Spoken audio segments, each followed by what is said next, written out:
भोले बाबा का सच्चा भक्त। एक ज्ञान में कथा। प्राचीन समय की बात है।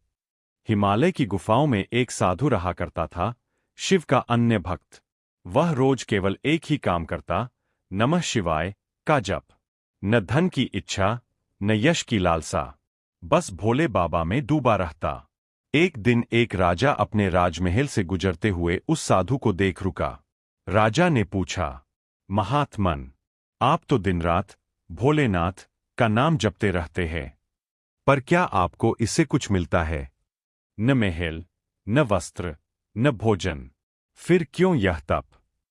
साधु मुस्कुराया, बोला, राजन, मैं हर उस वस्तु का सुख भोग रहा हूं जो तुम्हें केवल स्वप्न में मिलती है। तुम्हारे पास सब कुछ है, पर शांति नहीं। मेरे पास कुछ नहीं, पर शिव है, इसलिए मैं पूर्ण हूं। राजा थोड़ा चकित हुआ, पर मन में अहंकार आया। अगर तेरे भगवान इतने महान हैं, तो तुझे भोजन क्यों नहीं देते? तू भूखा क्यों है? साधु ने विनम्रता से कहा, राजन, शिव मुझे उतना ही देते हैं जितनी मेरी आवश्यकता है, न कि जितनी मेरी इच्छा। राजा ने कहा, ठीक है, अगर तेरे भोले सच में तेरी रक्षा करते हैं, तो कल मैं तेरे सारे रास्ते बंद कर दूंगा। देखता हूं तेरा भोजन कैसे आता है। अगले दिन राजा ने आदेश दिया, कोई भी उस साधु को अन्न का एक दाना तक न दे। पूरा दिन बीत गया, पर साधु जप करता रहा, हंसता रहा। सूर्यास्त के समय एक कुत्ता वहां एक सूखी रोटी लेकर आया और साधु के चरणों में रख दी। साधु ने प्रेम से कहा, देखो भोले, आज स्वयं भैरव रूप में मेरे लिए आए हो।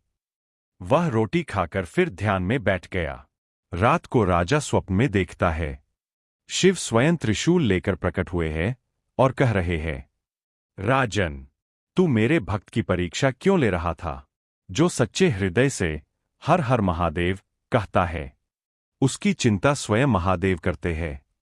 सुबह राजा भागा भागा साधु के पास गया, उसके चरणों में गिर पड़ा और बोला, मुझे माफ करें महाराज, मैंने अहंकार में आकर आपकी श्रद्धा की परीक्षा ली। साधु ने कहा, राजन, जब तक इंसान अपने अहंकार को नहीं तोड़ता, उसे भगवान की कृपा का अनुभव नहीं होता। जो खुद को सबसे बड़ा समझता है, वो सबसे छोटा हो जाता है, और जो खुद को सबसे छोटा मान लेता है, वो शिव के समान हो जाता है।